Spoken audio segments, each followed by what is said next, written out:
A palavra que Deus colocou no meu coração hoje, para eu poder trazer para vocês, está em Romanos 12, 2. E não vos conformeis a este mundo, mas transformai-vos pela renovação da vossa mente, para que experimenteis qual seja a boa, agradável e perfeita vontade de Deus. Aleluia. Irmãos, não sei se vocês percebem, muitas vezes nós acusamos o outro e não temos a capacidade de ver as nossas próprias falhas. Se tem uma pessoa que precisa de uma transformação, essa pessoa sou eu. Se tem uma pessoa que precisa de libertação, essa pessoa sou eu. Se tem uma pessoa que precisa de misericórdia, essa pessoa sou eu. Se tem uma pessoa que precisa de Deus, essa pessoa sou eu. Por quê? Porque a Bíblia, ela não foi feita para enxergar os erros dos outros. A Bíblia, ela foi feita para consertar os nossos próprios erros. Então, um grande problema dessa nossa geração hoje é que dá muitas desculpas, mas não confessamos os nossos pecados. E Deus quer ouvir a tua confissão. Ele quer ouvir a tua confissão e não tuas desculpas. Vocês, irmãos, já pararam para pensar na história de Davi e Saul? Teologicamente, parece que Saul cometeu mais erros que Davi, verdade? Os erros de Davi foram erros que estão mais em evidência. Ele matou, ele adulterou. Só que mesmo diante desses erros, Davi foi um homem segundo o coração de Deus. Vocês já pararam para analisar o porquê? Porque ele era um homem com coração segundo a vontade de Deus. Se ele era um pecador falho como eu e como você, qual a diferença de Davi e de Saul? É simples, meus irmãos. O final de Saul foi onde ele morre sem se arrepender dos seus pecados, sem passar pelo arrependimento. Ele morre na prática, ele morre no exercício dos seus erros. E Davi, Carla? Davi, quando Davi foi confrontado pelo profeta Natan, alguém lembra dessa história, né? Acredito que sim. Natan chega até a Davi e diz: Davi, é você esse homem. Davi é confrontado dos seus erros. E Davi se conscientiza dos seus pecados, rasga suas vestes, se veste de pano e escreve, irmãos. Nesse momento, Davi escreveu um dos salmos mais lindos que nós temos, que é o Salmo 51, aleluia. E ele diz: Deus, pode tirar tudo de mim, tira minha coroa, tira meu palácio, pode tirar tudo, mas não me tira a tua presença, aleluia. Não tira de mim o teu espírito. Então, por que Davi foi um homem com coração segundo Deus? Porque ele confessou e reconheceu os seus erros. A partir do momento que ele foi confrontado. O problema, irmãos, dessa nossa geração aqui é que vivem na iniquidade do pecado, mas não tem temor a Deus, não tem mais princípios. As pessoas estão dentro da igreja, estão em cima do altar, muitas vezes pregando a palavra de Deus, vivendo na iniquidade. Vai para a igreja, mas não passou por uma transformação de verdade. Cai, se levante. Tem muita gente que tem aí a agenda bombando, pregando, ganhando dinheiro, mas não tem coragem de chegar para o seu pastor da sua igreja e falar: pastor, eu pequei, eu quero mudar, eu quero consertar o meu altar. Aí só porque Deus não se manifestou ainda, não é que não haverá consequência. Muita gente pensa assim, esse é o problema. Porque, na verdade, todos os dias, Deus está te dando uma oportunidade nova para você se arrepender dos seus pecados, se converter os teus erros, se converter. Mas só porque você está no tempo da graça, você acha que não vai ter consequências? Esse é um dos maiores erros de muitos cristãos. Sabe por quê? Na graça, a graça, ela é pior do que a lei, porque lá na lei, tu matava, no ato você morria. E a graça, Carla? A graça não te mata agora, mata depois, te dá uma sensação que tá tudo bem. Mas depois da morte você vai pagar as consequências dos teus erros aqui na terra. Então a pessoa está na igreja, mas está pecando, não tem temor, não tem princípio, não muda, não transforma, não tem uma mentalidade nova. Está tocando na igreja, mas está em fornicação com os jovens da igreja. Está pregando no altar, mas sai do altar e vai para um motel, para um bar, tomar uma cervejinha, está na igreja cantando, mas está adulterando, está em cima do seu ministério, mas está dentro da prática do pecado, da masturbação. Eu sei que essa palavra é forte, mas eu estou aqui falando para cristãos. Eu adoro estar na internet, eu sou social media, eu evangelizo, mas uma pessoa que não conhece a Jesus, eu adoro falar da salvação, mas aqui é a palavra de Deus, vera e crua. Não se converte, não se transforma. Eu não estou aqui para agradar o ouvido de ninguém, eu estou aqui para falar a palavra de Deus. Não muda a vida. Acha que Deus vai permitir que as coisas continuem da maneira que está enganado. Porque ele está se tornando, essa pessoa está se tornando uma pessoa insensível. Ele não tem temor a Deus. Ele não sente mais a presença. Irmãos, porque o salário do pecado é a morte. A primeira morte que gera para quem vive na prática do pecado é a morte espiritual.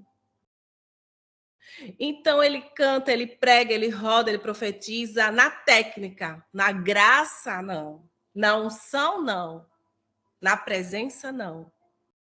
Na verdade, Deus está usando ele porque ele merece.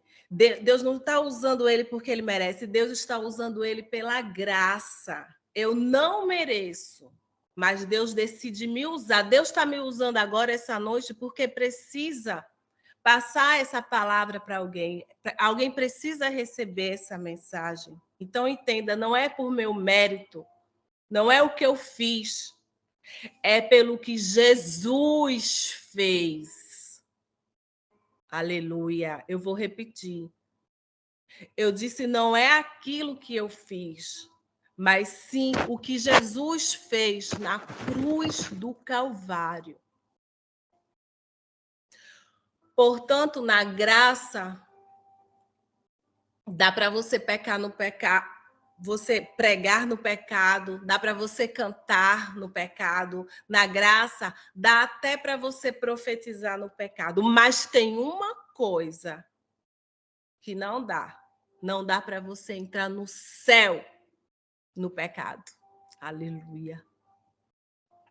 Caiu, era para súbito, na hora, você procurar o seu pastor. Pastor, me ajuda, eu estou fraca na fé. Eu estou desanimada. Aí, quando a pessoa decide procurar um pastor, buf, a bomba. Não tem praticamente mais solução. É só viver a consequência ali do que tu plantou, irmão.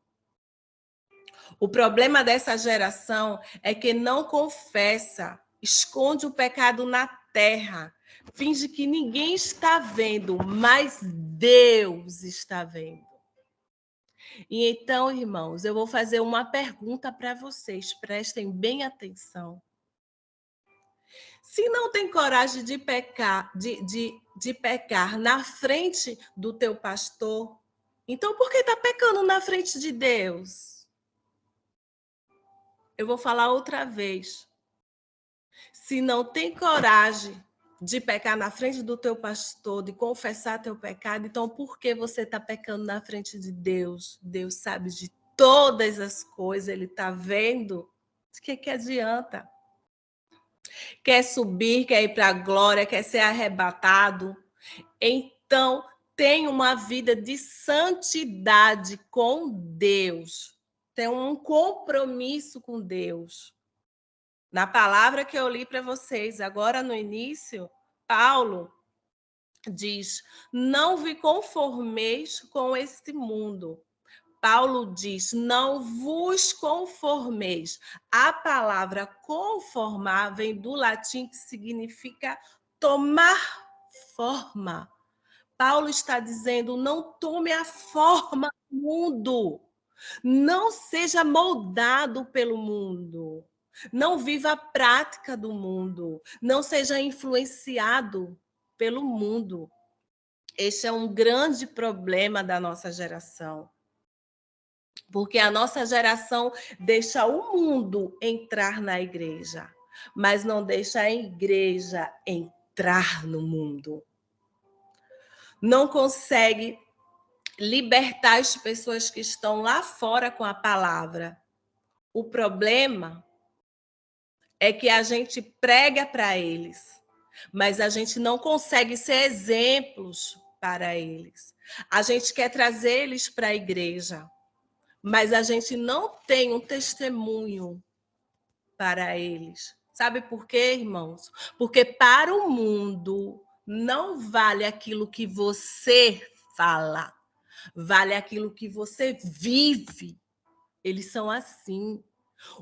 Para o mundo, não vale aquilo que você prega. Para o mundo, vale aquilo que você está vivendo. O problema é que a gente quer ser influenciado pelo mundo.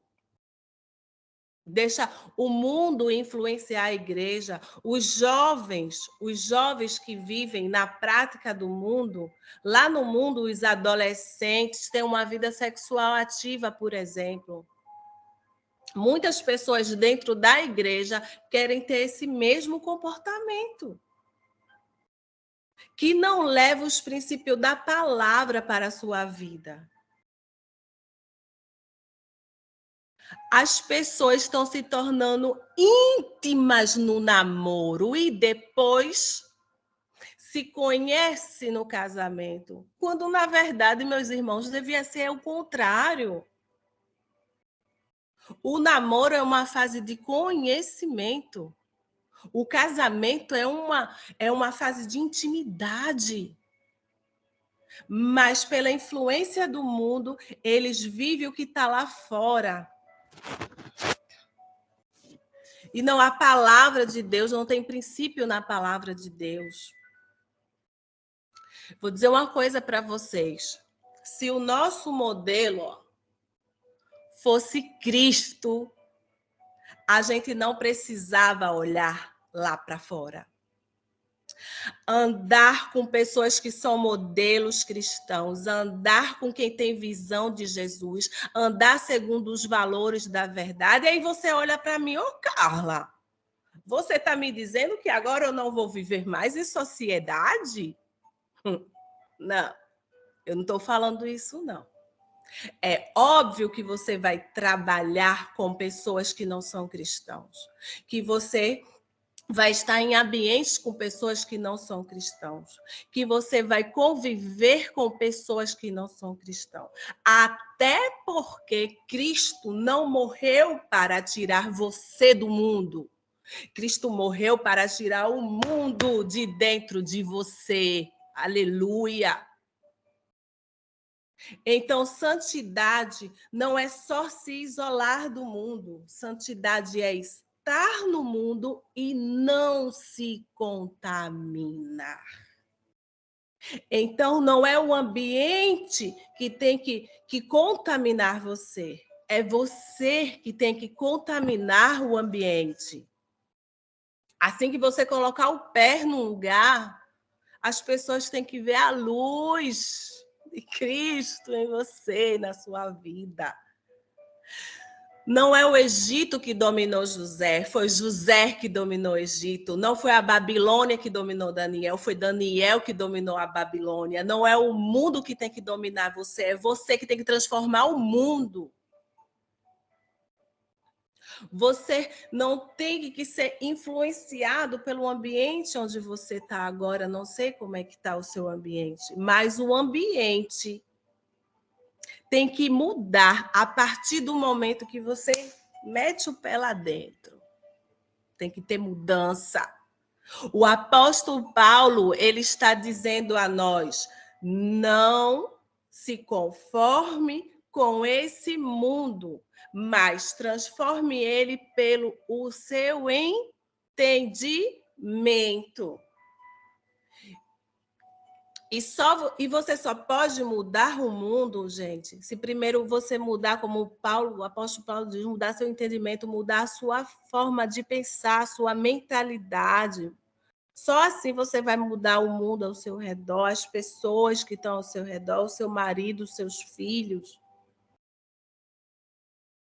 Para você mudar o mundo, as pessoas em volta, você tem que mudar a sua mente. Jesus, ele venceu o diabo, foi como, meus irmãos? Me digam aí. Não foi com a palavra?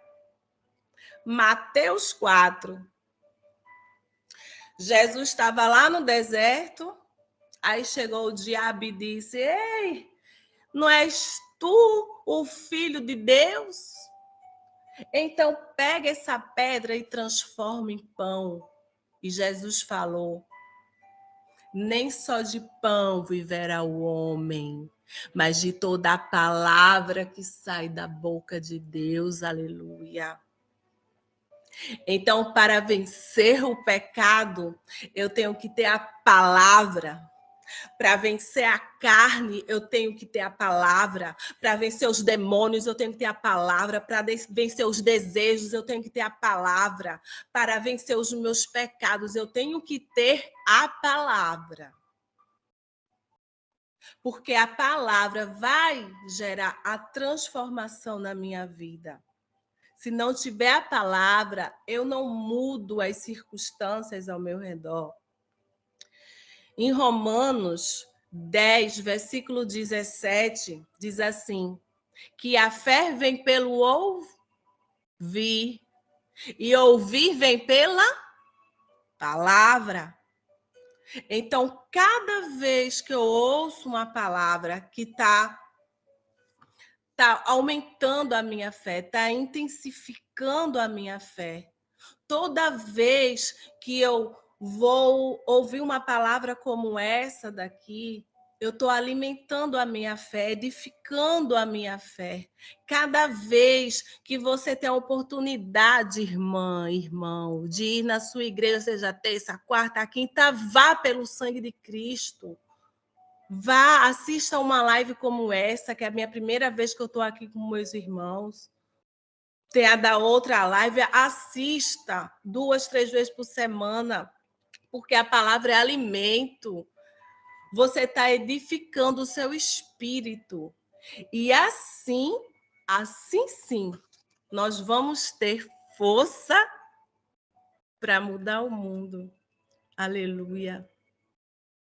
Eu espero, meus irmãos, que vocês tenham... Se vocês receberam uma frase aqui do que eu disse a você, eu já estou dando glória a Deus. Glória a Deus, porque essa palavra não é só para vocês, não, tá? É para mim também. Me doeu muito estudar esse versículo e desenvolver essa palavra para vocês. Eu chorei. Sabe por quê, irmãos? Porque a gente tem que vigiar de manhã, de tarde, de noite, a todo momento. Eu tenho a graça de ser salva e eu não vou perder a minha alma, e eu também não quero que vocês percam a alma de vocês. Nós descemos a água do batismo, nós nascemos de novo, nós temos uma vida nova. E eu não quero que nenhum de vocês percam as suas almas, a sua salvação, que é aquilo que a gente tem de mais precioso nessa vida. Amém, meus irmãos. Muito obrigada pela oportunidade e que Deus abençoe a vida de cada um. Que essa palavra tenha edificado vocês e se ficou algo no coração de vocês, passe essa palavra para outras pessoas. Fiquem com Deus.